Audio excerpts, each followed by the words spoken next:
நீங்கள் எல்லோரும் ஸ்கூல் படிச்சு தானே வந்திருப்பீங்க? கண்டிப்பாக ஆமாம், கரெக்ட். அப்போது ஒரு வருஷமும் ஒருத்தரும் நம்மளை பார்க்கும்போது எல்லாம் என்ன கேட்டாங்க? மார்க் எத்தனை? 10th பப்ளிக்கில் மட்டுமா கேட்டாங்க? 6th ஸ்டாண்டர்ட்லேருந்து 8th ஸ்டாண்டர்ட்லேருந்து 11th 12th வரைக்கும் எப்போ பாரு கேட்ட கேள்வி மார்க் எத்தனை? உங்கள் பையன் எத்தனை மார்க் எடுத்தான்? என் பையன் இவ்வளோ மார்க் எடுத்தான்? இதெல்லாம் தான் கேட்டாங்க. யாராவது என்னைக்காவது உங்களுக்கு என்ன டேலண்ட் இருக்குது, உங்கள் பையனுக்கு என்ன டேலண்ட் இருக்குது, அவன் அதில் என்ன பண்ணுறான் அப்படின்னு யாராவது கேட்டாங்களா?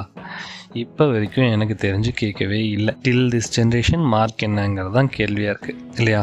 இப்படி திரும்ப திரும்ப நம்ம எல்லோரும் மார்க்கை பற்றியே கேட்டுட்ருக்கோன்னா அப்போ யாருக்குமே டேலண்ட் இல்லையா? நம்மளவே திரும்ப திரும்ப அப்படி கேட்கும்போது நம்மக்கிட்ட டேலண்ட்டில் பெருசு ஒன்றும் இல்லை போல் இருக்குது. மார்க் எடுக்கிறது தான் டேலண்ட்டுன்னு நம்ப வச்சுருவாங்க இல்லையா?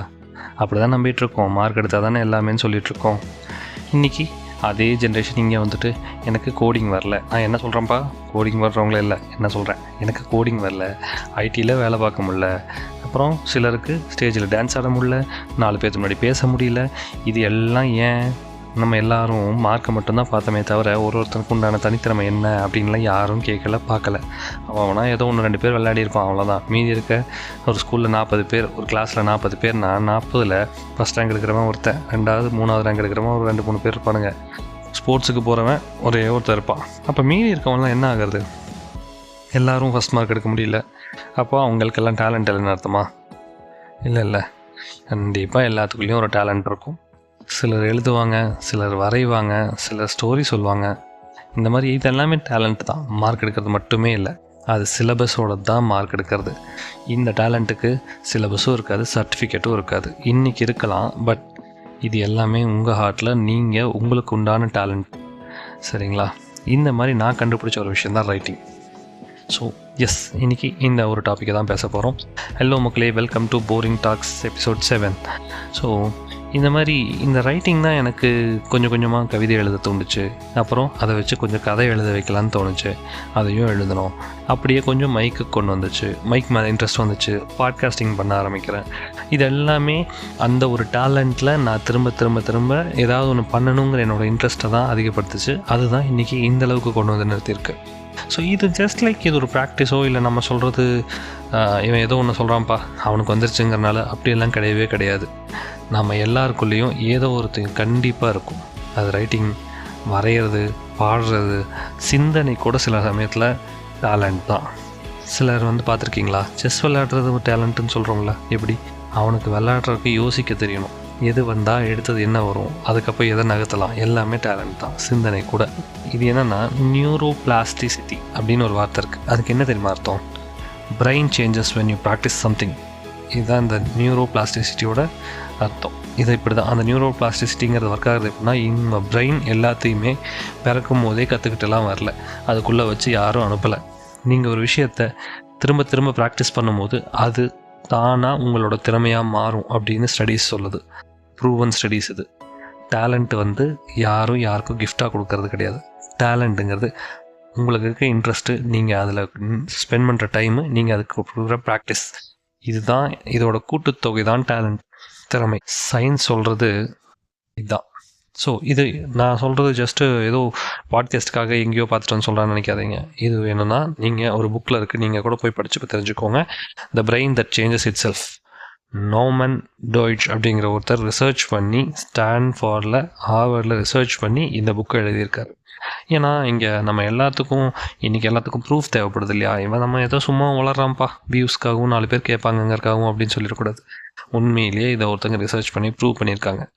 அதே மாதிரி க்ரியேட்டிவிட்டி அப்படிங்கிறதும் ஸ்பெஷலான ஒரு விஷயம் கிடையாது. ஒரு வகையில் ஸ்பெஷல் தான். ஏன்னு சொல்லுங்கள், இந்த க்ரியேட்டிவிட்டிங்கிறது ஒரு பியோர் ஹியூமன் ஓரியன்டான ஒரு விஷயம். அதாவது மனிதர்களுக்கு மட்டுமே இருக்கக்கூடிய ஒரு சிறப்பான விஷயம். இதையும் ஒரு psychologist, Hungarian American psychologist creativity comes when people enter flow state. அதாவது நீங்கள் எப்போ பாரு எதையாவது போட்டு யோசிச்சுக்கிட்டே இருந்தீங்கன்னா வர்றதுக்கு பேர் க்ரியேட்டிவிட்டியில். அதோட ஃப்ளோவில் போகும்போது தான் அந்த க்ரியேட்டிவிட்டி வரும். சிலருக்கு ஏதாவது ஒரு சிந்தனையில் போயிட்டுருக்கும் போது தோணும், அதை சிலர் எழுதுவாங்க. சிலர் அந்த காட்சி ஏதாவது ஒன்று தோணும், அதை வரைவாங்க. இந்த மாதிரி அதனோட ஃப்ளோவில் போகும்போது வர்றதான் க்ரியேட்டிவிட்டி. அதுவும் எல்லா ஹியூமனுக்கும் இருக்கக்கூடிய ஒரு விஷயம் தான் சொல்கிறாங்க.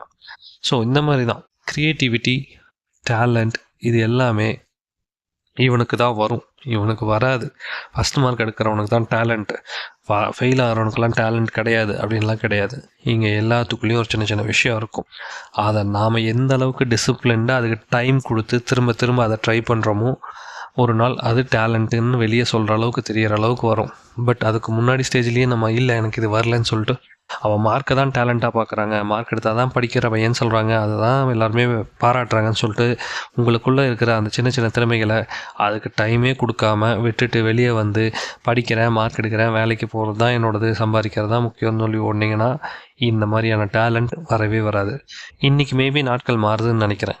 மார்க் பின்னாடி ஓடுறவங்க இருந்தால் கூட ஒரு சில ஸ்போர்ட்ஸு இந்த மாதிரி சின்ன சின்ன ஆர்ட் ஃபார்மு அந்த மாதிரியெல்லாம் நிறையா டைம் ஸ்பெண்ட் பண்ணி அதையும் அஃப்கோர்ஸ் அவங்களுக்கு ட்ரைனிங்க்கு காசு சம்பாதிக்கணுங்கிறதுக்காக தான் பண்ணுறாங்க. ஆனால் ஒரு வகையில் அது எல்லாத்துக்கும் உதவி செய்யுது. ஒருத்தரும் இந்த மாதிரி இப்போ தான் வெளியே வராங்க. ஸ்கூல்ஸு ஸ்டூடெண்ட்ஸு சம்மர் ஹாலிடேஸ்க்கு கிளாஸுக்கு அனுப்புறதெல்லாம் தாண்டி இன்றைக்கி ஸ்போர்ட்ஸு ஸ்விம்மிங்கு ஸ்கேட்டிங்கு டென்னிஸு அப்படின்னு புதுசாக தேடி தேடி போகிறாங்க. ஆர்ட் ஃபார்முக்கு drawing class, even story telling கூட இன்றைக்கி ஒரு பெரிய ஒரு ஸ்ட்ரக்சர் எடுத்து அதில் கூட ட்ரைனிங்ஸ் எல்லாம் கொடுத்து சர்டிஃபிகேஷன்ஸ் எல்லாம் பண்ணிகிட்ருக்காங்க. பாராட்டக்கூடிய விஷயம். பட் அதை நீங்களும் அதெல்லாம் போய் தான் பண்ணணுங்கிறதில்ல. நார்மலாக நீங்கள் வேலைக்கு போகிறவங்களா இருக்கலாம், சின்ன பசங்களாக இருக்கலாம், பெரியவங்களாக கூட இருக்கலாம். உங்களுக்கு ஏதோ ஒன்று பிடிச்சிருந்துருக்கும், அதுக்கு கூட கொஞ்சம் டைம் ஸ்பெண்ட் பண்ணுங்களேன். ஒரு நாளைக்கு 1 நிமிஷம் ஸ்பெண்ட் பண்ண ஆரம்பிங்களேன். வாரத்துக்கு 1 மணி நேரம் ஸ்பெண்ட் பண்ணுங்கள். கொஞ்சம் கொஞ்சமாக அதை ஃபோக்கஸ் பண்ணிங்கன்னா உங்களாலேயும் உங்களுக்கு எழுத பிடிச்சிருந்தா பெருசாக எழுதலாம். வரைய பிடிச்சிருக்கா ஸ்டார்டிங்கில் சும்மா ஒரு காமெடியான ட்ராவாக இருக்கலாம். திரும்ப திரும்ப நீங்கள் அதை ப்ராக்டிஸ் பண்ணும்போது ரொம்ப பர்ஃபெக்டான ஒரு ட்ராயிங்காக கண்டிப்பாக ஒரு வாய்ப்பு இருக்குது.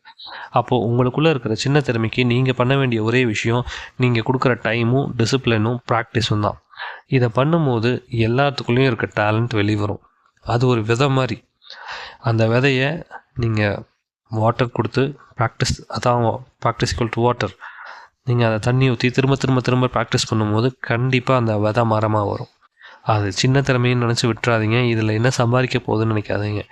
உங்களோட மனசு திருப்திக்காகவாது அது உங்களுக்கு கை கொடுக்கும். எல்லா திறமையும் சம்பாரித்து கொடுக்கணுன்னா அதுக்கு பேர் திறமை கிடையாதுங்க.